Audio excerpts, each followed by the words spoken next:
Boa tarde, povo de Deus, tudo bem com vocês? Boa noite para quem está assistindo agora. Bom dia, gente. Uma ótima semana para todo mundo. Para quem não me conhece, meu nome é Ana Alves. Estou aqui no Canadá, nesse frio. Mas agora não é frio, não. Agora é verão. Verão, gente. Vou mostrar para vocês. Verão. Verão. Olha aqui, ó. Olha que trem bom.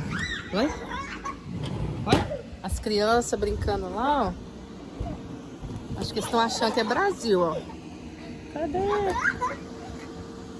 Ó. Estou escorregando. Então, gente, esse relato de hoje é para mostrar para vocês o tão é importante o meu canal. O meu canal não é para incentivar ninguém, e sim para mostrar a realidade do que é você tá passando pelo caicai. Por quê? Os coiotes, o que eles vão falar com você? Não, é tranquilo, é de boa. Não, gente, não é tranquilo. Isso que vocês estão fazendo é bem complicado. Porque como que eu falo? Infringindo uma lei federal, né? Então, isso que pode acontecer? Quem pede o asilo normalmente não ganha o asilo. Por quê? Asilo quem ganha é os outros países mais pobres, que tem guerra, essas coisas assim. E o Brasil não se enquadra nisso para você pedir asilo. Então, muitas pessoas entram depois de 6 meses, 1 ano, 2 anos, 10 anos, 20 anos, e você é deportado. Ou então fica escondido lá nos Estados Unidos. Então, a opção melhor é o Canadá, vem pro Canadá.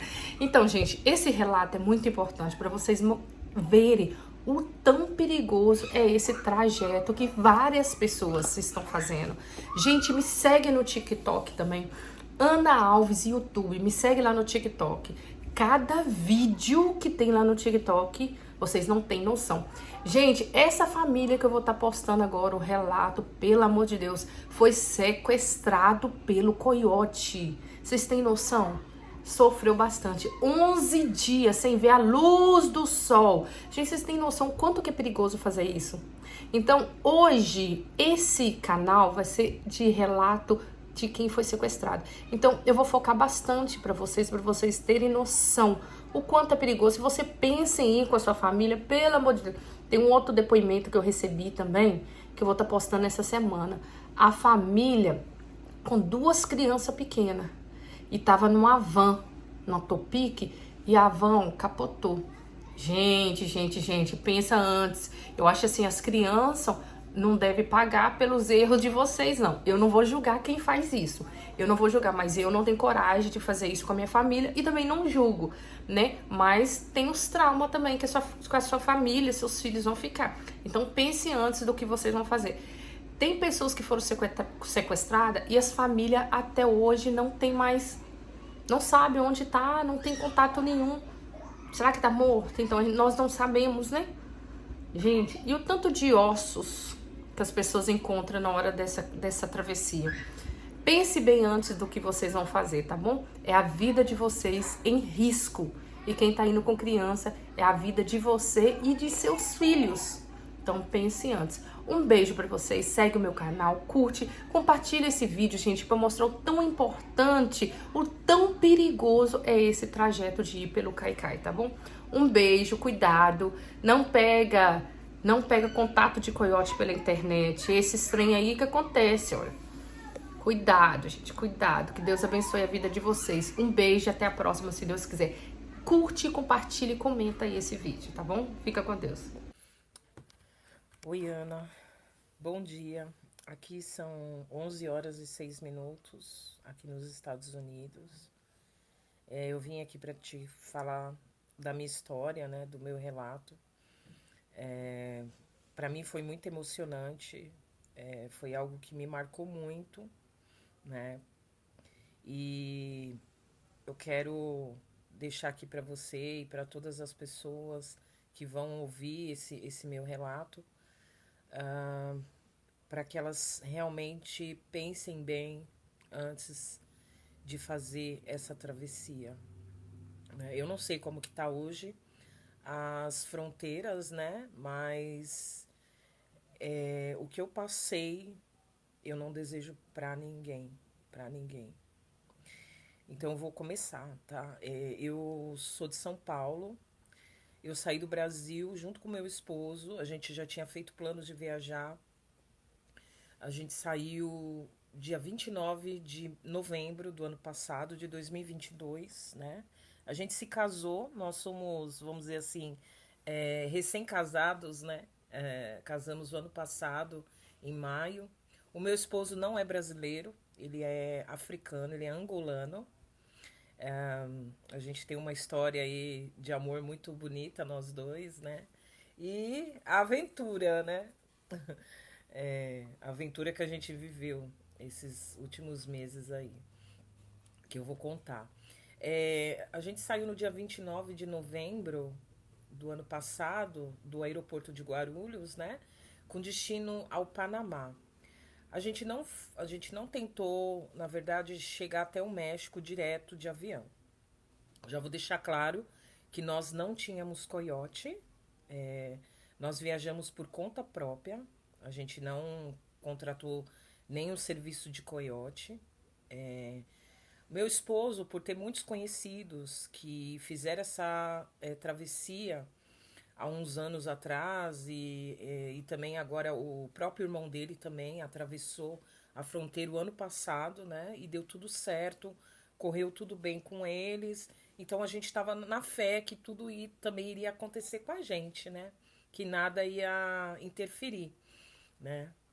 Então a gente tentou o visto americano, mas infelizmente a gente não conseguiu. Então o nosso plano era atravessar a fronteira, fazendo o trajeto passando pelos países da América Central, né? Então nós saímos do Brasil, chegamos no Panamá no mesmo dia, no dia 29, e os nossos planos era a gente saiu com dinheiro sim no bolso, saímos com dinheiro em espécie mesmo, para pagar ônibus, pagar alguma taxa, alguma coisa que eu sei que a gente teria que pagar durante esse percurso, né? Então, chegamos no Panamá tranquilamente, foi muito boa a viagem, tranquila. Aí pegamos um ônibus no terminal rodoviário com destino à fronteira, até Costa Rica, né? Eu não vou falar detalhadamente cada país, assim, o que aconteceu, e vou falar direto, mas porque todos esses países que a gente passou foram super tranquilos. O único país que eu posso falar para você, os únicos, né, que a gente passou um pouquinho mais de aperto foi Honduras e Guatemala. Porque depois do Panamá, a gente seguiu viagem de ônibus, tá? Não foi de avião. Porque meu esposo, por ser africano, ele não tem, ele precisaria tirar o visto para entrar nos outros países. Então a gente foi por terra. Então por terra seria muito mais tranquilo.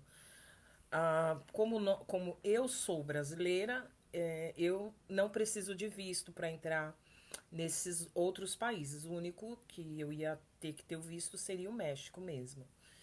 Então, seguimos viagens, chegamos na Costa Rica.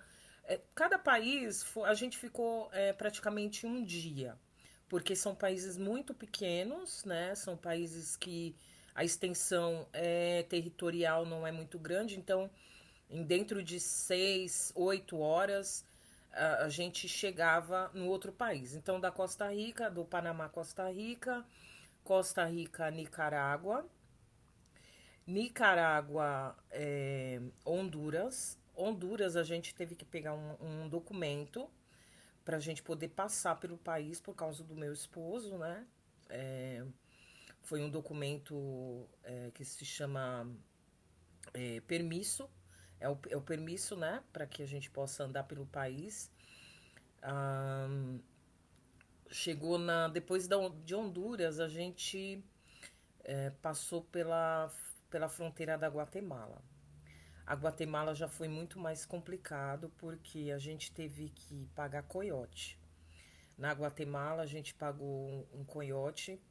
Na hora a gente conseguiu o contato de uma pessoa que estava com a gente no ônibus de viagem. Era uma família do Equador que já tinha um contato, porque eles já tinham avisado a gente que para a gente passar pela Guatemala, já que seria o próximo país, que seria fronteira com o México, já seria muito mais complicado. Então a gente pagou US$ 300 por pessoa, ou seja, eu e meu esposo pagamos US$ 600 para a gente poder atravessar a Guatemala. Para atravessar a Guatemala, a gente levou mais ou menos uns 2 dias, porque é um país maior, né? A gente teve que dormir num lugar onde os próprios coiotes colocaram a gente, e tinha várias famílias de vários países. É, então a gente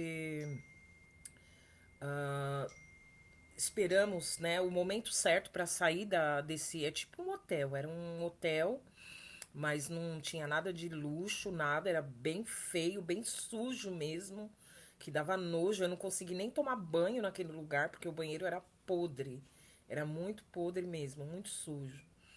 Então eu fiquei junto com uma família do Equador, no mesmo quarto, eu e meu esposo, né? Uma família com duas crianças. E a gente seguiu o caminho juntos, né? Quando chegou os carros para levar a gente foi de madrugada, porque só podia sair de madrugada. Conseguimos atravessar até uma parte da Guatemala, né? O carro numa velocidade, um carro comum, numa velocidade muito grande, né? A gente ficou até com medo, porque teve vários carros que saíram ao mesmo tempo. Eu cheguei a saber depois que teve uma família, um desses carros que tinha uma família, né? Que sofreu acidente. Pra você ver a velocidade que eles corriam. E eu só orando o tempo todo a Deus, né? Pedindo para que ele olhasse por nós, né? E aconteceu da gente chegar numa parte, a gente ficou numa casa que não tinha nada, só era a parte de estrutura mesmo, não tinha móveis, nada, e mandaram um grupo para lá. E a gente ficou aguardando uns ônibus. Esses ônibus parecem aqueles ônibus escolares americanos, porém não eram escolares, eram ônibus normais que aquele país usa para levar, né, eu não sei para que eles fazem. Aqueles ônibus são super desconfortáveis. E a gente entrou nesses ônibus, seguimos viagem. Aí chegou numa parte da Guatemala que a gente teve que descer e caminhar uma parte para chegar num rio. Aí a gente chegou nesse rio, a gente subiu, porque o irmão do meu esposo, que já tinha feito todo esse trajeto, já tinha falado pra gente não ficar preocupado, que era um rio tranquilo, que a gente ia atravessar e tal, que não era. E era uma balsa, né? Que leva carro, leva muita gente. E aquele grupo todo subiu nessa balsa. O grupo que estava com a gente, que tinha mais ou menos umas 50 pessoas, se eu não me engano. Umas 50 pessoas. E aí a gente subiu nessa balsa, atravessamos para o outro lado. Só que a balsa era de motor. E aí, né, depois desse trajeto, tinha umas vans esperando a gente do outro lado do rio. Aí a gente subiu nas vans, cada van carregou acho que umas 20 pessoas, né? Dividiu aí nos grupos. E depois a gente, numa parte, eles deixaram, falaram pra gente descer e continuar andando mais um trajeto. Esse trajeto era só plantação de bananeiras. Tava um calor insuportável, um calor muito forte mesmo. A gente chegou, apesar de ser época de inverno ali, né?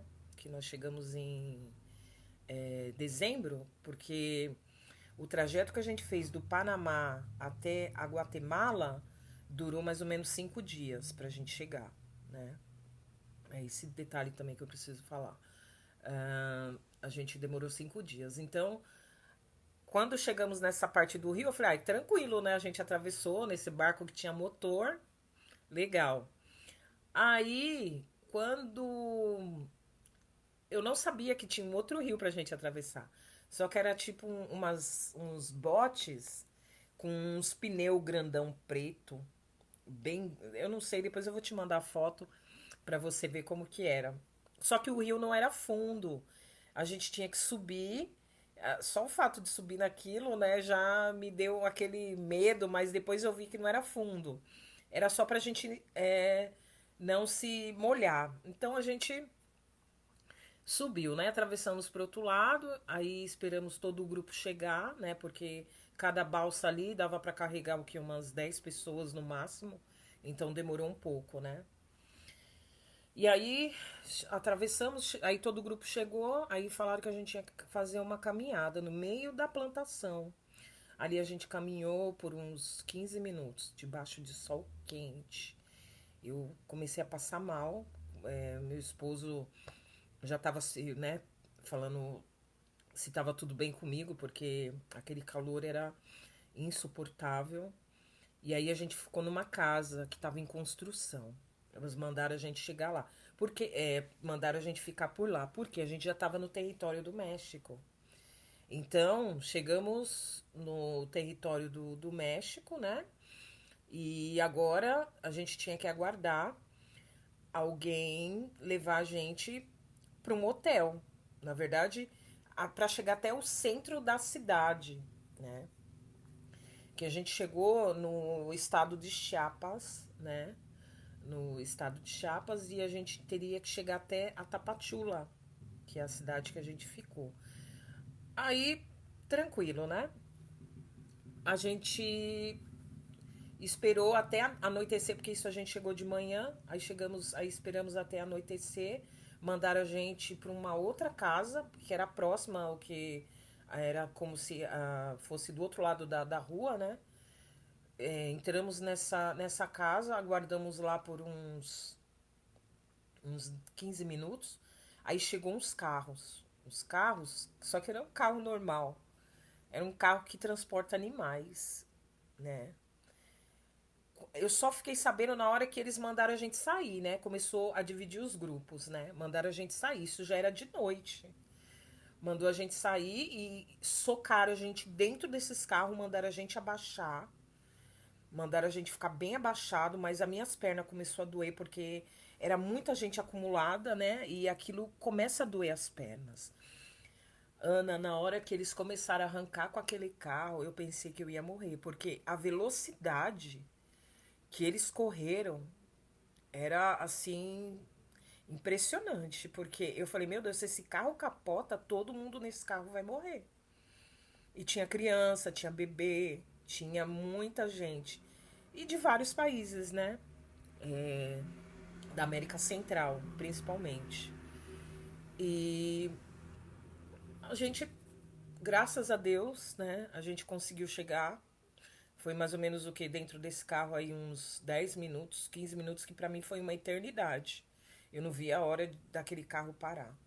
Porque toda hora que tinha blitz da polícia mexicana, eles sabiam os caminhos certos que a gente deveria. Que eles iriam entrar, as ruas certas, né? Só que algumas situações eles davam de cara com a blitz, então eles tinham que mudar de caminho. Então, até então demorou uns 10, 15 minutos realmente pra gente chegar numa casa. E dessa casa a gente pegou um táxi, né? O táxi levou a gente até um hotel. A gente ficou nesse hotel só por uns 2 dias, né? A gente já estava na cidade da Tapachula. E aí depois, Ana, aí já foi outra fase do, do nosso processo de travessia, né? Depois que nós aguardamos, né? Esses 2 dias no hotel, a gente procurou meios para ficar legal no México, né? Ana, o que que acontece? A gente saiu com dinheiro já pronto para não esperar muito tempo no México ou em outro país, então era para a gente continuar a viagem. Porém, a realidade é outra quando você chega lá. Então, o que que acontece? Eu já vi outros relatos, né, de outras pessoas contando a história aí no seu canal da polícia mexicana. É isso mesmo e pior. É muita corrupção. Então, a gente preferiu esperar o tempo de sair o nosso documento, que é um visa humanitário. Então, esse visa humanitário, ele te dá direito a andar em todo o território mexicano. E esse processo desse documento é bem demorado. Então a gente tirou o documento, deu entrada no documento em, vamos dizer assim, deixa eu ver a data exatamente, foi dia 7 de dezembro. E eles deram uma cita para a gente acompanhar, para ver quando que a gente ia ser chamado para levar nossos documentos, né? Então isso demorou 3 meses. Ou seja, nós vivemos no México por 3 meses até sair esse documento, porque a gente queria atravessar tranquilos. A gente, lembrando que eu não tinha coiote. Eu e meu esposo não tínhamos coiote. A verdade é, meu esposo, por ser africano, ele tinha contato com um contato de uma pessoa africana que atravessava os africanos lá na fronteira na Tijuana, né? Então, o que que a gente pensou? Vamos esperar o momento certo, a gente tá com o documento, pegar um ônibus, porque esse documento não dá direito a você pegar avião, porque se fosse melhor pegar um avião de Chiapas, que é o sul do México, até Tijuana, seria muito melhor. Mas não, a gente iria viajar de ônibus, eram 3 dias de viagem. E aí o que que aconteceu? A gente esperou esse prazo, né, de 3 meses, foi muito complicado. Andar ali era tranquilo. Ali, falar a verdade, a gente não teve nenhum tipo de, assim, algo ruim que aconteceu com a gente durante esses 3 meses.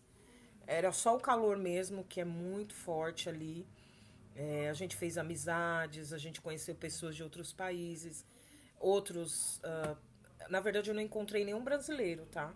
Todo esse percurso que eu fiz, desde o Panamá até o México, eu não encontrei com nenhum brasileiro. Só africanos mesmo, porque o meu esposo, por ser africano, então eu acabava encontrando vários nesse caminho, né, que a gente fez. Então, enfim, aí chegou o dia da gente pegar o nosso documento. Passamos uma noite até na rua, tivemos que dormir porque era difícil. É muita gente, apesar de já ter o número certo lá que eles vão entregar, você tem que passar por esse sacrifício também. Aí esperamos, dormimos na cidade de Hidalgo, esperamos esse documento, agradecemos muito a Deus, falar, ai que bom, meu Deus, né? Já temos o documento, vamos esperar agora o dinheiro para a gente poder fazer a nossa travessia, né? Para a gente pegar um ônibus de viagem até a cidade, até Tijuana. Só que nesse tempo, né, a gente teve muitos gastos, né, com aluguel de casa, porque a gente alugou uma casa lá, é, e as casas lá, a comida, tudo é caro, porque eles tiram proveito mesmo de todas as pessoas, porque a maioria tá lá para fazer a mesma coisa, né? Então, eles cobram muito caro em tudo. Então, a gente teve um gasto muito grande. Aí, a gente teve a ajuda da irmã do meu esposo, né? Que mandou um dinheiro pra gente terminar o nosso processo. E a gente conseguiu, né, o dinheiro, compramos a nossa passagem no centro da Tapachula, da viagem de ônibus que era da Tapachula até Tijuana. Era viagem direta, tá? Não era com teria que pegar outro ônibus, não, foi direto. E saímos no dia 1º de abril. Nós saímos no dia 1º de abril da Tapachula, seguimos viagem, passamos, a maioria das pessoas que estavam no ônibus, não tinha nenhum brasileiro, tá? Eram hondurenhos, nicaragüenses, guatemalenses, haitianos, República Dominicana, El Salvador, né? Eu me lembro bem de pessoas de El Salvador. Enfim, a gente viajou tranquilo, até um certo ponto. Esse ônibus, ele passou, não me lembro exatamente o nome de todos os estados do México, mas eu lembro que a partir da cidade do México, as coisas começou a complicar. Por quê? Nas primeiras barreiras era o exército mexicano. Porém, eles eram do exército mesmo, porque mandaram a gente descer do ônibus, passar por um check-up de raio-x, mas não pediram nenhum documento. Em algumas paradas eles só pediram para mostrar que a gente estava com o documento, que é o Visa, né? Humanitário, e tranquilos, né? A gente apresentou e passou tranquilo. Aí depois que passou da Cidade do México, que começou as outras barreiras. Já estava chegando bem próximo mesmo a Tijuana. O México é um país muito bonito, lindo. Eu vi cada paisagem linda, né? Que eu falo, se não fosse a corrupção, a maldade que existe aqui, era um país muito bonito, lindo de se visitar. Muito bonito mesmo. E o que, que aconteceu? Quando chegou numa barreira, mais ou menos faltava umas 2 horas para a gente chegar em Tijuana. Isso já era de noite, tá? Uma barreira que subiu supostos policiais mexicanos, com o rosto coberto, só os olhos aparecendo. No boné deles estava a bandeira do México, você entende que é a polícia do México, né? Uma roupa preta com colete. E eles iam de banco em banco do ônibus pedindo documento, né? Na verdade, não era todos. Eles olhavam para a cara da pessoa. E quando chegava na minha parte, porque meu esposo é negro, né? E eu sou branca. E eles olhavam para minha cara, achavam que eu tava sozinha, né? Eles nunca vão pensar uma mulher branca com negro, eu não sei. Acho que no mexicano, o México tem muito racismo. Essa é a verdade, tem muito racismo. E aí eles me pediam meu documento. Ele falava, ela é minha esposa, ela tá comigo. Ele falou, deixa eu ver o seu documento. Aí a gente mostrava. Ele olhava, ok, Brasil. Aí teve um desses policiais, olhou de todo mundo. Depois que ele olhou de todo mundo, ele chamou um dos motoristas, o motorista do ônibus, e falou, eu quero fulano, fulano, fulano e cicrano. E um desses incluía eu, brasileira. Aí o motorista veio e falou, a brasileira, quem é a brasileira? Aí, porque eles deixou bem claro que pra gente continuar a viagem dentro do ônibus, vocês vão ter que pagar uma taxa. Eu falei, meu Deus, começou. Mas tudo isso meu esposo já sabia que a gente iria passar, porque os outros africanos que passaram na nossa frente falaram que tem barreiras que eles até revistam o seu corpo para ver se tem dinheiro escondido, para ver se você está carregando dinheiro. E eles querem dinheiro de toda forma. Eles cobraram da gente, de nós dois, para a gente continuar a viagem, 500 pesos mexicanos. Aí eu falei, meu Deus. E a gente já estava com o dinheiro certo, a gente tinha dólar guardado, né, escondido dentro da nossa mala, num esconderijo que a gente fez, tanto na mala do meu esposo quanto na minha, né? Pra ninguém, tipo, mesmo que procurasse ali, não ia achar, só a gente sabia. E aí, meu esposo já tava com esse dinheiro à parte, que era pra gente comprar comida no meio essa viagem, né? Porque foi uma viagem de 3 dias. Foi muito longa.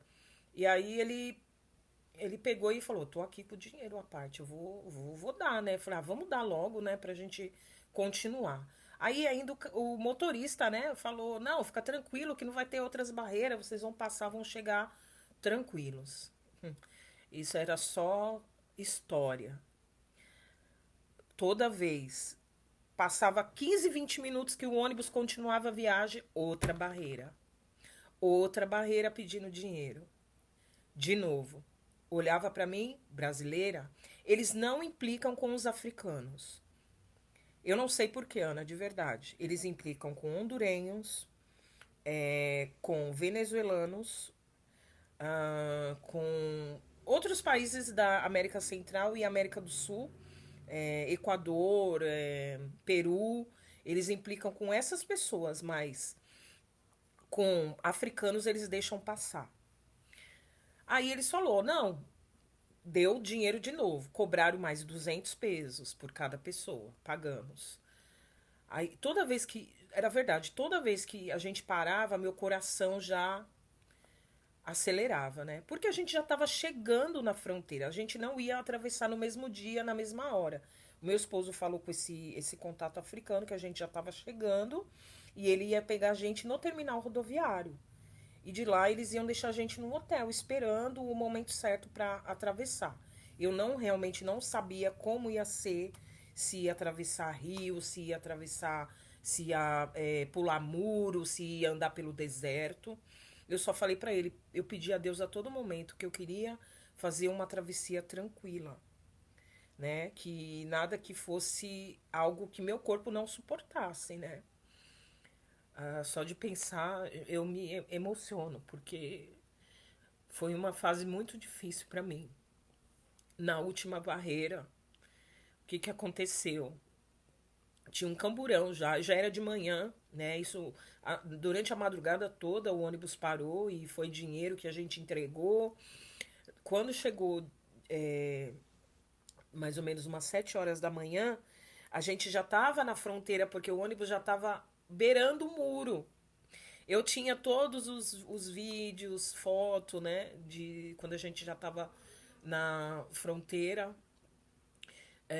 Só que infelizmente a gente perdeu tudo, né? Eu vou chegar a falar por qual motivo. É, Nessa última barreira, eu falei, mais uma, né? Vai arrancar dinheiro de novo da gente. Só que dessa vez, o que que aconteceu? A pessoa que se dizia supostamente da imigração mexicana, eu falei, meu Deus, vão fazer a gente voltar. Porque a gente apresentava o nosso documento, dava direito a gente andar pelo país. Não importa qual o estado, né? É um visa humanitário. Então, eles. A gente mostrou o documento. Ele falou: não, eu não quero o seu documento. Eu quero que você. Ele subiu e falou assim: brasileira? Ele já sabia quem era eu. Aquele suposto oficial da imigração, eu falo suposto, né? Porque ele não era. Ele já sabia que tinha brasileira, eu era a única, e de outros países que eles já tinham marcados que iriam descer do ônibus. E aí me mandaram descer. Ele falou: pega todas as suas coisas, desce. E meu esposo falou: mas ela é minha esposa. Ele falou assim: você vai vir com ela ou não vai? Você quer deixar ela aí? Você pode continuar caminho. Falou bem assim. Aí ele falou: não, eu vou descer com ela. Aí mostramos a nossa certidão de casamento. Nós somos casados, eu e ela somos casados. Ele falou assim: ah, tá bom, então você vai ficar com ela, né? Falou: vou. Aí ele falou: desceu. E lá embaixo a gente tava, vamos dizer assim, tinha um muro, a gente tava beirando o muro mesmo.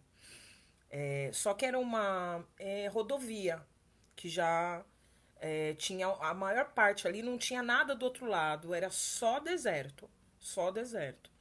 E aí aquele camburão branco, com os vidros todos pretos, fumê, e desceu um grupo, desceu de Honduras, desceu de El Salvador, Peru, Equador,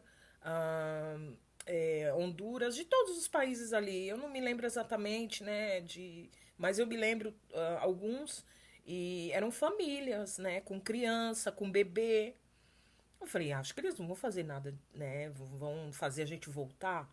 Porque teve casos de que a imigração pegou, a pessoa estava sem documento, mandou voltar para trás, voltar lá para Chiapas. E aí a gente. Aí eu falei, meu Deus, né? O que está acontecendo? Porque mandaram tirar todas as nossas mochilas de dentro do ônibus. E quando eu olhei para trás, o ônibus foi embora. A gente não tinha chegado no nosso destino ainda. Eu falei, e aí? O meu esposo falou, mas e o ônibus? Não vai esperar a gente? Vocês não vão só olhar os nossos documentos, não sei o quê? Não, foi embora e deixou a gente lá. Esse grupo, eles pararam não só o nosso ônibus, mas o ônibus que estava vindo atrás também, um outro ônibus de viagem. Quando eu vi que tinha um grupo mais ou menos de umas 15, 20, na verdade tinha umas 20 pessoas. 20 pessoas, contando mãe, filhos, homens, mulheres, né? E solteiros, casados, né?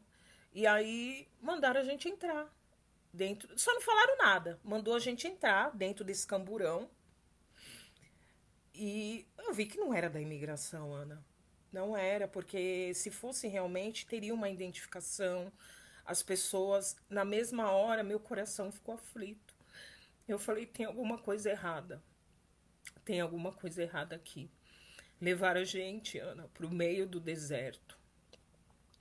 Pro meio do deserto. Eu falei: agora que eu vou morrer. Aí eu comecei a chorar. Todas as mulheres que estavam ali também começaram a chorar. Meu esposo, ele nunca vi meu esposo tão aflito do jeito que ele tava. Eu falei: vão matar a gente aqui, né? Vão matar a gente. Ai, desculpa, Ana. Vão matar a gente. E mandaram, aí chegaram num certo ponto que mandaram a gente descer. No meio do deserto mesmo, não tinha nada. Se eu gritasse ali pedindo ajuda, ninguém vinha ao meu socorro. Só Deus, porque era com ele que eu falava o tempo todo.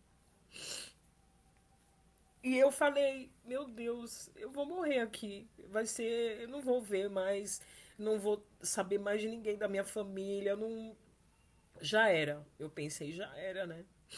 Aí mandaram a gente sair de dentro dessa van, né, desse camburão aí. A gente desceu, é, eles mandaram a gente tirar nossas mochilas de dentro e mandaram tirar. E já saiu um homem falando: olha, aqui a gente vai levar vocês para uma casa que a gente não quer saber se tem, se tiver dinheiro, vocês têm que entregar. Porque se a gente descobrir que tem dinheiro dentro da bolsa de vocês, vocês vão ter repreensão. Então, vocês vão me entregar todos os celulares. Eles pegaram todos os nossos celulares de todas as pessoas. Eles falaram: se tiver celular escondido, nós vamos descobrir e vocês vão sofrer represália. Eu falei: mas por que a própria imigração está fazendo isso com a gente, né? Depois eles começaram a falar, porque eles falavam espanhol, né? O nosso patrão. Eu falei: na minha mente veio cartel mexicano.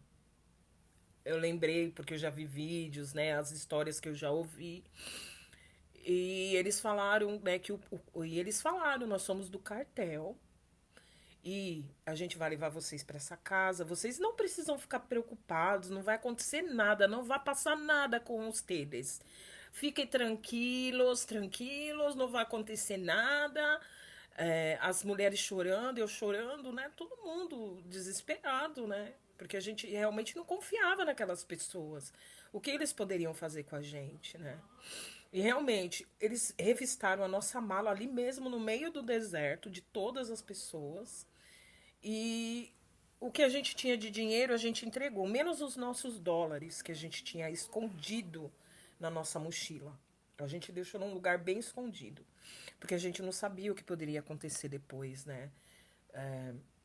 Então a gente preferiu não falar nada. E o meu marido chegou em mim e falou bem baixinho, falou: não fala nada, fica quieta sobre aquele negócio que você sabe que é o dinheiro, né? Eu falei: aham, mas ao mesmo tempo o meu medo.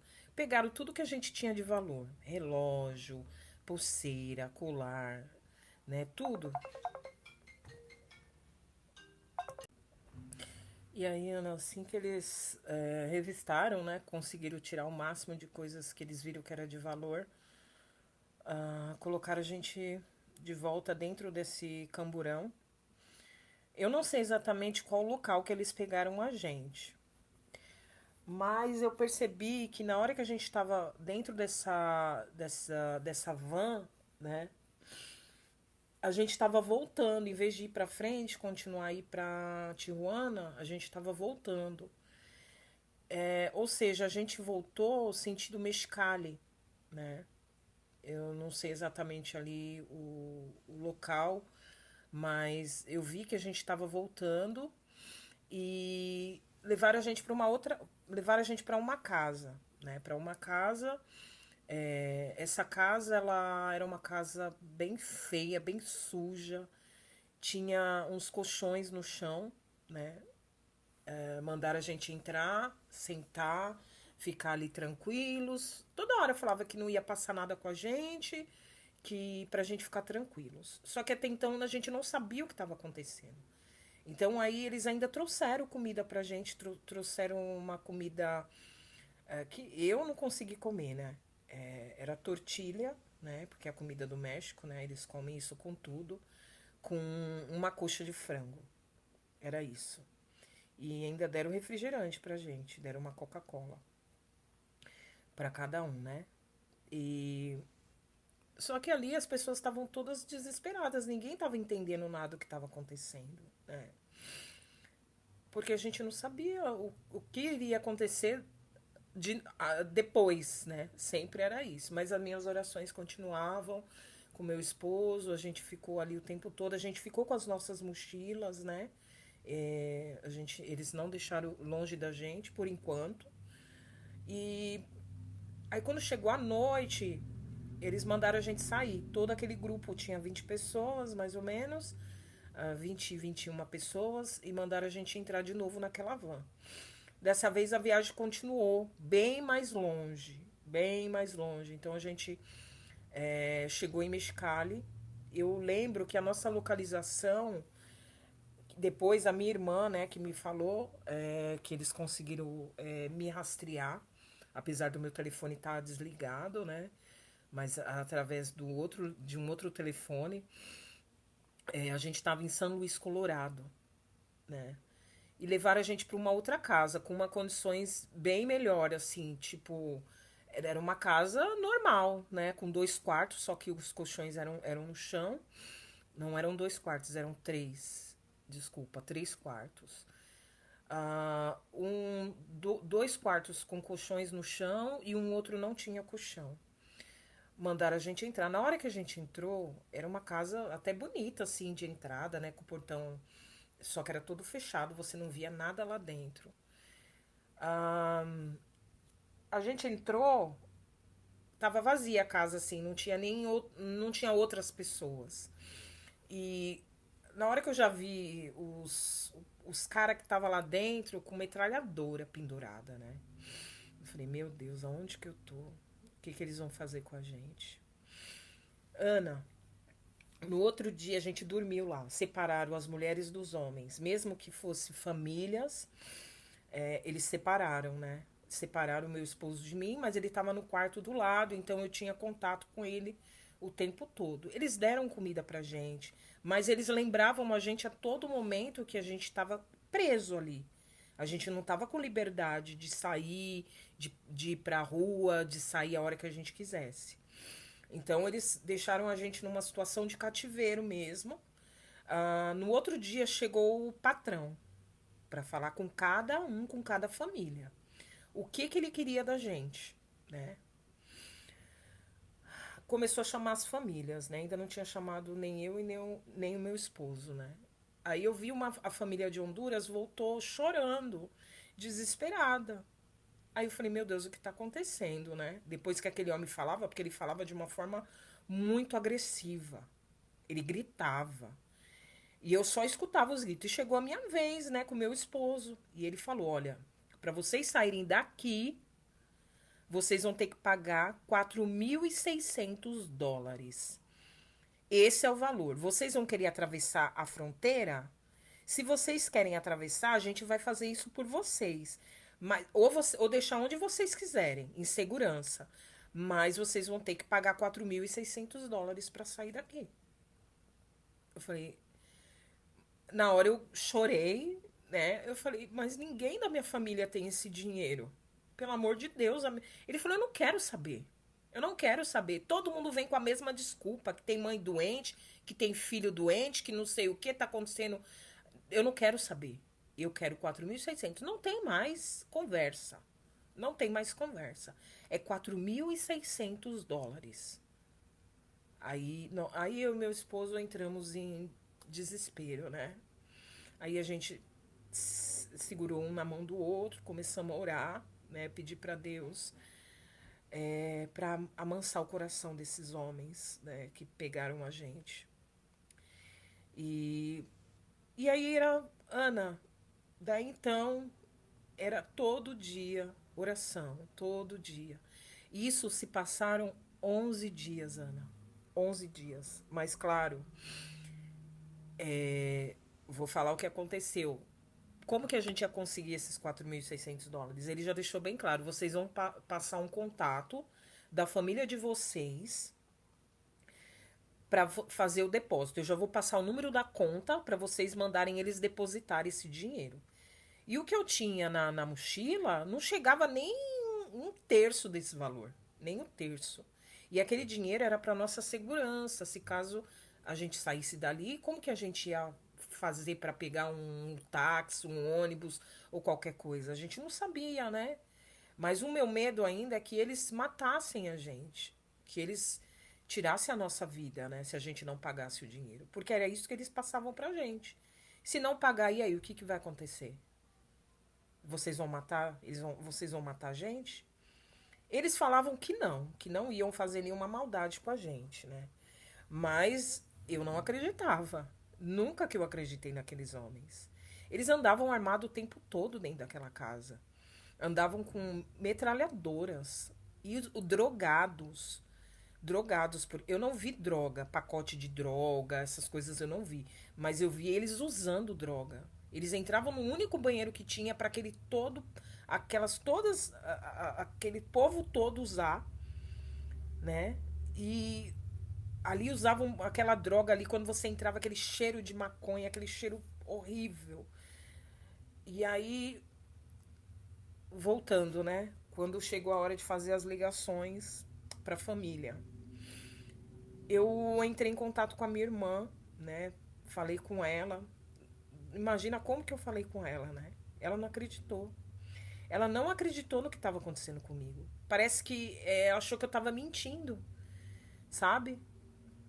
Eu falei pra ela, eu tô aqui no México. Eu tô presa, eu tô com... fui sequestrada pelo cartel mexicano. Ela, meu Deus, o que tá acontecendo? Eu falei, expliquei, mas ele não deixava a gente falar. Ele pegou o telefone, né? Eles tinham um único telefone que era para falar com todos os parentes de pessoas que estavam ali. E eles mudavam de número toda hora. Então, toda hora eles mudavam de número para eles não serem descobertos. Mas numa dessas, a minha irmã conseguiu rastrear e conseguiu ver aonde eu estava, que era em São Luís, Colorado. A gente estava a 15 minutos da fronteira. 15 minutos. Ana, aí começou o meu desespero, porque eu não sei o que aconteceu. Meu esposo também falou com a família dele. Tem uma irmã dele que mora na Inglaterra. Falou com essa irmã dele, pediu para ela também ajudar para mandar o dinheiro. E isso se passaram 11 dias. 11 dias eu já não estava comendo, a gente não comia bem, a gente não tomava água, a gente não conseguia ir no banheiro. Tomar banho, eu tomei 2 vezes banho. Eles permitiam você tomar banho, mas era difícil. Porque todo dia chegava gente naquela casa.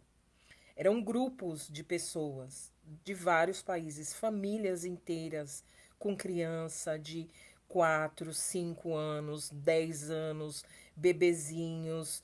Eles não têm dó de ninguém. Eles não tinham dó de ninguém, Ana. As únicas pessoas que eles tratavam bem ali eram as crianças.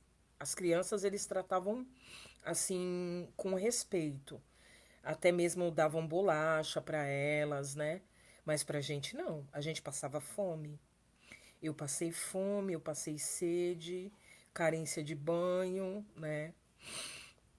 E eles tentavam fazer com que a gente ficasse tranquilos, mas eu já comecei a ficar doente. Eu comecei a entrar numa depressão profunda ali, né? E meu esposo estava sofrendo ainda muito mais que eu.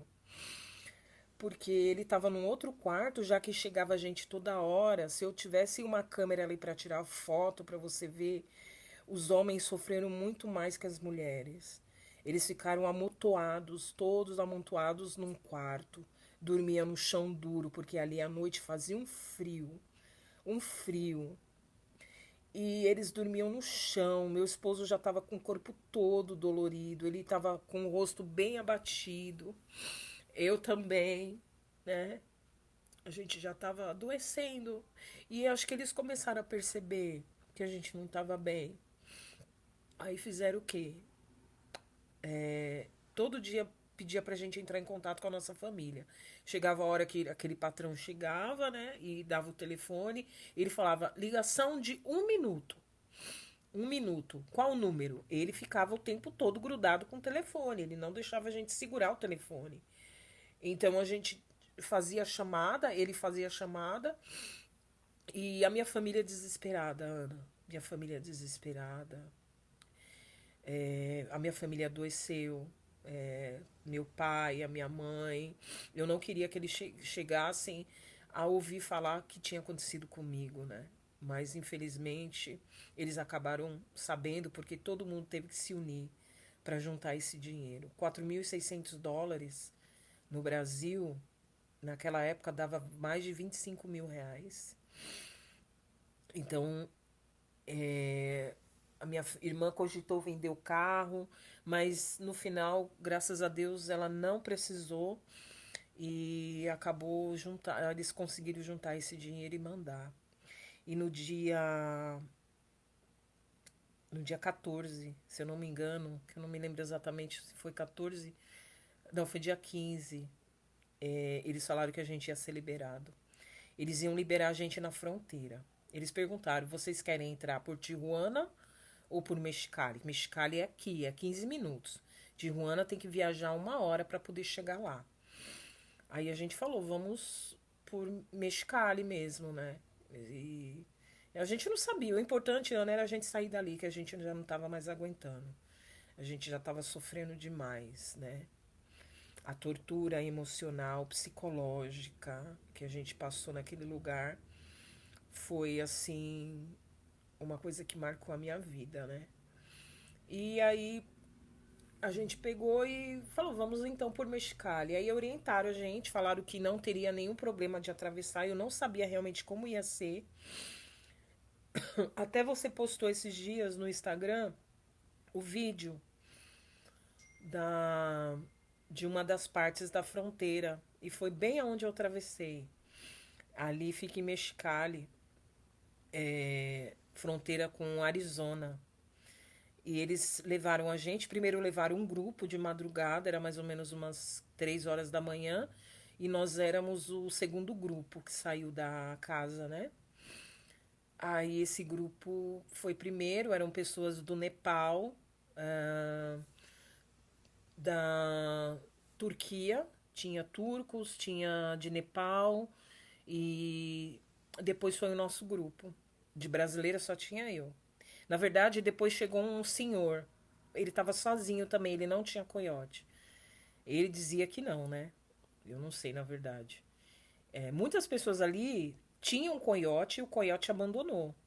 Porque eles já tinham pago o valor de atravessar. Mas o coiote fugiu com o dinheiro. Então eu tava tentando entender o caso de cada pessoa ali, se era todo mundo igual o meu, que não tinha coiote, né? Não, tinha muita gente que tinha coiote e o coiote abandonou. O coiote deixou para trás, né? E não atendia telefone, e eles não queriam saber, eles queriam o dinheiro. Muitas famílias que chegavam já entravam em contato com a família, daqui 2, 3 dias ia embora. Eles liberavam mesmo. Eles não seguravam lá depois que pagasse, né? O nosso medo era eles pedirem dinheiro, a família pagar e eles pedirem mais dinheiro ainda, né? Mas aí o que, que aconteceu? Quando foi 7 horas da manhã, mais ou menos, eles levaram a gente num carro comum, um carro grande, né? Estava eu, meu esposo, mais 3 rapazes e 2 moças, uma do Peru e a outra da Colômbia. A gente entrou juntas no carro e levaram a gente. Eles explicaram: ó, quando vocês chegarem, a gente parar o carro, vocês descem e correm. Sentido pro córrego, que tinha um córrego, né? E quando a gente. Foi 5 minutos, Ana, a gente atravessou. Já estava no território americano, esperando a polícia americana chegar, né? A polícia de imigração, porque eles ainda não estavam lá. Então já tinha um grupo lá, daquele primeiro grupo que saiu, já estavam lá esperando. E depois chegou o nosso grupo, que foi o último grupo mesmo. Ana, eu nem estava acreditando que eu estava livre. Depois de 11 dias eu vi a luz do sol. 11 dias eu respirei. E mesmo assim eu não estava me sentindo segura ainda, porque começou a vir os carros da imigração americana e a gente começou a ficar com medo, pensando que era dos sequestradores, né? Aí já começou a dar aquele pânico. Aí depois eles falaram: não, vocês estão em território americano, é, vocês cometeram um crime federal, entraram, né, pela fronteira. Ana, a gente não tinha escolha de escolher para onde a gente ia, né? Se eles liberaram a gente ali, a gente agradeceu a Deus que não aconteceu nada com a gente de pior. Porque a gente pensou que ali seria o nosso fim, né? Ali naquela casa, naquele lugar, ali no México. Então liberaram a gente. A polícia chegou, né? A polícia americana chegou, colocou a gente nos carros, levou a gente para o centro de detenção, né? Onde eles fazem a triagem. E eu fiquei só 2 dias junto com meu esposo, a gente ficou separado, né? Quem tinha família, a família ficava junto. Quem tinha filhos, né? Eu e meu esposo, nós não estávamos com filhos. Então a gente ficou separado, mas nós fomos liberados juntos. Nós fomos liberados no Arizona, né? Chegamos no Arizona nesse centro de detenção eles só liberam as pessoas que têm endereço de destino. Então, tem pessoas que entram lá sem uma pessoa que vai patrocinar elas nos Estados Unidos. Então, a gente já tinha o endereço e o telefone de um primo do meu esposo que estava aqui já. Então, ele já morava aqui. Nós viemos para o estado do Missouri, né? Então, fizemos uma viagem ainda de 2 dias de ônibus para poder chegar aqui, do Arizona para cá. Foi uma viagem longa, mas foi uma viagem assim que eu me senti com liberdade, né? Eu já me senti mais tranquila, mas aquelas imagens daqueles homens ficaram marcadas na minha mente, né? Então, todo lugar que eu olhava parecia que eu estava vendo eles. Eu falei, aqueles homens estão seguindo a gente. Ficou um trauma muito forte mesmo. E aí, mas depois que a gente viu que já estava aqui dentro do território americano, que a gente já estava viajando, comendo o que a gente queria, a gente conseguiu resgatar o dinheiro que estava dentro daquela mochila. Sem eles perceber, meu esposo conseguiu pegar os pouquinhos dólares, né, que a gente ainda tinha, que deu pra gente viajar, né, para chegar aqui no estado que a gente está hoje. E, e foi isso, Ana. Já tem mais ou menos 3 meses que nós estamos aqui. A vida aqui é barata, tá? O Missouri, o estado que a gente está, a cidade, né, que a gente está vivendo, o aluguel aqui é super barato. Para você ter ideia, aqui uma casa com 4 quartos, 2 banheiros, custa US$ 1.000. Se você for alugar, eu já vi casas até de 350, US$ 400. Não são aquelas casas lindas, né? Mas estão ali, assim, boas para viver, né? Com dois quartos, 2 banheiros. O custo de vida aqui é bem baixo mesmo. Vale a pena. O problema é que onde eu tô não tem brasileiro. Eu não sei se isso é um problema, né? Porque aqui tem muitos hispânicos, né? Latinos, africanos, tem uma comunidade africana, eles se ajudam muito, né? Mas brasileiro só tem na cidade do Kansas, em Kansas City e São Luís, mas onde eu tô não tem. Então eu tô me sentindo assim, perdida, sabe? Tô tentando me localizar ainda. Tá sendo um pouco difícil, mas só o fato de ter passado por tudo isso, eu agradeço a Deus por ter me permitido continuar a viver, porque ficou isso marcado para o resto da minha vida, na minha história, né? O que eu passei com meu esposo. Agora estamos na luta, né, para conquistar a nossa própria casa, o nosso trabalho. A gente está tentando fazer as coisas de uma forma correta para que a gente consiga alcançar os nossos objetivos todos, né, que ainda não foram alcançados. E é isso. E é isso, Ana. É, espero que eu não quero incentivar ninguém realmente a fazer o que eu fiz, porque é muito perigoso, muito perigoso. É como você mesmo já falou em outros vídeos, casos de pessoas que já morreram.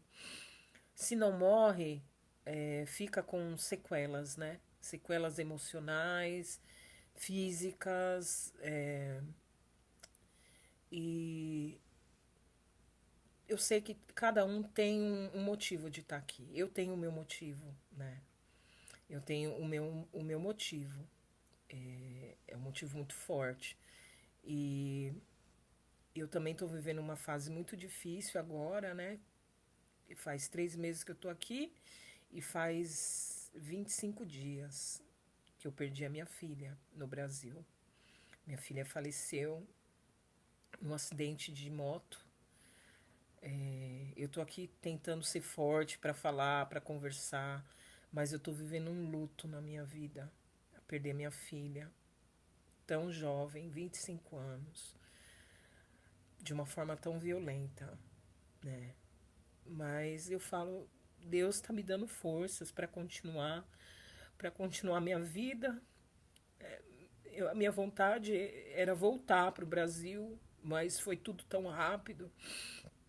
E eu falei, é melhor eu ficar aqui, porque eu acho que eu não ia suportar de estar lá e ver tudo isso acontecer, sabe? Então, Deus está me dando forças para me continuar, para me perseverar, né? Não está sendo fácil. Mas cada um tem as suas lutas na vida, né? Cada um tem e é assim, sempre com Deus, né? Porque Deus é muito importante na nossa vida. Se a gente. Eu vejo muitas pessoas que se desconectam de Deus, né? Mas Deus nunca se desconecta da gente. Então a gente às vezes esquece dele, mas ele nunca esqueceu de nós. E ele sabe todas as aflições que a gente está passando, né? Que a gente passou. Então por isso que ele nos dá força para continuar. E é isso. Eu quero agradecer muito por você me abrir essa oportunidade de contar minha história. Primeira vez que eu conto. E, e não incentivar ninguém a fazer o que eu fiz, Ana. Muito obrigada, viu? Ana, só uma coisa que eu acabei esquecendo de falar é que essas empresas de ônibus que saem da Tapachula e de outros estados do México que vão rumo à fronteira são todas empresas corruptas compradas pelo cartel mexicano. Eu tenho certeza disso, porque no tempo que a gente ficou nessa casa, que a gente ficou por esses 11 dias, né? A gente descobriu que os motoristas, os próprios motoristas e aquele que vai conjunto com o motorista auxiliando ele, já sabe quais são as pessoas que estão no ônibus e entregam para o cartel. Eles têm um acordo, tá? Eles têm um acordo e eles fazem isso e ganham dinheiro em troca, claro, né? É muito perigoso viajar de ônibus. Não tem outra forma, né? Não tem outra forma. Ou se for de avião, quando desce do avião tem que pegar um ônibus até a fronteira, né? E tal, mas só para lembrar, tá? Que essas companhias de ônibus todas vendem nós todos. A passagem é caríssima para atravessar do da da Tijuana, desculpa, de Tapachula até Tijuana. Eu me lembro, nós pagamos 2.300 pesos mexicanos para fazer essa viagem. 2.300 pesos de Tapachula até Tijuana. Sendo que antes mesmo de chegar no nosso destino, a gente teve que descer. E, e eles, dá para perceber que o próprio motorista e o auxiliar do motorista entram em contato o tempo todo no telefone. Então, o ônibus fazia muitas paradas, ou seja, eles já estavam se conectando ali, se comunicando para saber o horário exato que a gente iria chegar no ponto certo que eles iriam pegar a gente. Então, a gente descobriu depois que essas empresas são todas corruptas. Elas fazem isso e em troca de dinheiro, né? Então, é o outro perigo que eu falo. Se alguém pensa ou está pensando em fazer isso, que tome muito cuidado, porque eles entregam mesmo. E mesmo que tenha coiote, não importa, não importa, eles pegam mesmo. E eu vi gente sendo agredida lá dentro, porque eles descobriram que uma das pessoas que estavam lá na casa estava com o celular escondido. Aquela pessoa sofreu repreensão.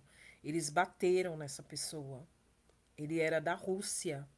Era um russo. Eu me lembro bem porque ele foi no banheiro e descobriram que ele estava usando o telefone lá no banheiro. Porque era a única hora que a gente ficava sozinho, vamos dizer assim, né? Sem ninguém vendo, sem ninguém ali observando a gente. Então, era a hora que esse homem pegou o celular e tentou fazer uma ligação. E aí descobriram. Todo mundo ficou em pânico nessa hora, porque achou que iam matar ele, né? Mas não, eles não mataram, mas repreenderam ele severamente. Bateram nele, deram muitos tapas no rosto dele, fizeram ele tirar toda a roupa para ver se tinha mais coisa escondida. Foi triste, Ana. Foi triste de ver isso, viu? E outra coisa também, a gente entrou na fronteira, essa fronteira que nós entramos, ela não permite entrar com nada, só com a roupa do corpo e documentos.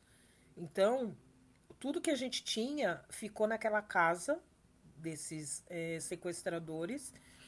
A gente não entrou com nada de valor, porque eles ficaram com tudo de valor nosso, né? Só o dinheiro que, como eu falei, meu esposo conseguiu esconder. Ele conseguiu esconder sem que eles vissem. E então a gente entrou com a roupa do corpo. Então eles permitiam uma calça, uma camiseta e uma blusa só.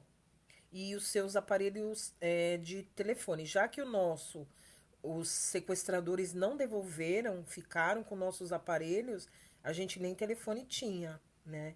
Então a gente entrou com a roupa do corpo, de verdade. Entramos aqui com uma mão na frente e outra atrás, como dizem, né? Uma mão na frente e outra atrás, sem nada, nada mesmo, nada de valor. É isso.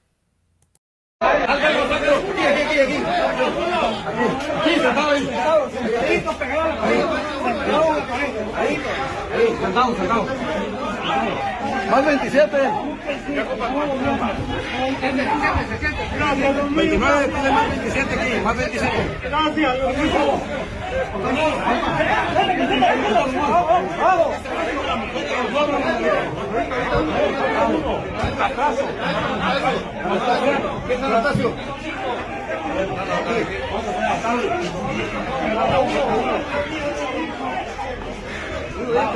Su puta madre. Gracias, señor. Cállense ya, cállense. Cállense.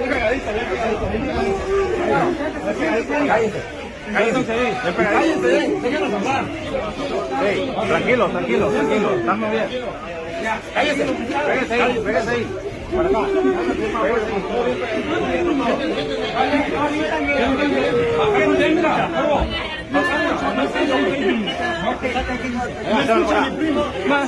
My family is aquí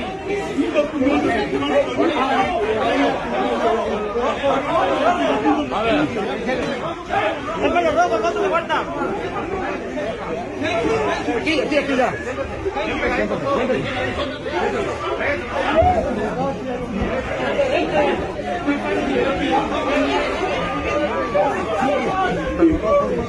¡Cállense! ¡Cállense! Ya están a salvo con la policía. Estamos bien. Cállense. Cállense, cállense ustedes. Cállese, no sé. Cállese. Cállese. Tranquilo, tranquilo.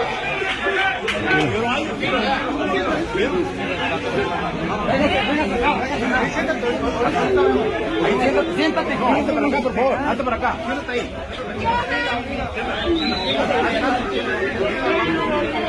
Ana, eu te mandei esse último vídeo do TikTok. Essa menina que me mandou, ela conseguiu o vídeo, ela me enviou e nesse vídeo mostra todos os sequestradores. E eu reconheço todos eles, tá? O de camisa amarela era o patrão que a gente chamava, né? Porque ele que chamava a gente para fazer as chamadas para nossa família. Então, ele que vinha uma vez por dia, chamava a gente para falar por 1 minuto. 1 minuto, que era o tempo que a gente tinha. E com o telefone na mão dele, não era na nossa mão. Ele não deixava a gente pegar no telefone em nenhum momento. E ele que fazia tudo isso, essa parte de falar que foi pago o dinheiro, se não foi, e ele cobrava a gente. E aí, o que está acontecendo que a sua família não fez ainda esse depósito, né? Por que eles ainda não enviaram esse dinheiro? Falei, não tem como eu saber. Como eu vou saber? A minha família tá lá, eu não sei se eles têm o dinheiro, se eles estão ainda juntando dinheiro. Foi uma coisa terrível, Ana, foi terrível. Só de lembrar a cara desses caras aí, me dá um trauma muito grande. Esse negro, esse que aparece, esse homem negro, o nome dele lá, que eles não usavam o nome real deles, né? Chamavam ele de Black. Ele era o mais, assim, vamos dizer assim, bonzinho, vamos dizer, que sempre conversava com a gente, sempre queria saber se a gente estava precisando de alguma coisa, né? Porque, por exemplo, se eu ficasse com dor lá, doente, eles davam um jeito de mandar pra gente, dar pra gente algum remédio pra dor, ou febre, ou tosse, entendeu? Porque tinha umas crianças lá que estavam tendo muita tosse, né? Então, eles sempre davam para elas xarope, essas coisas. Então, eu falo que ele era o único, assim, menos mal do que os outros, né?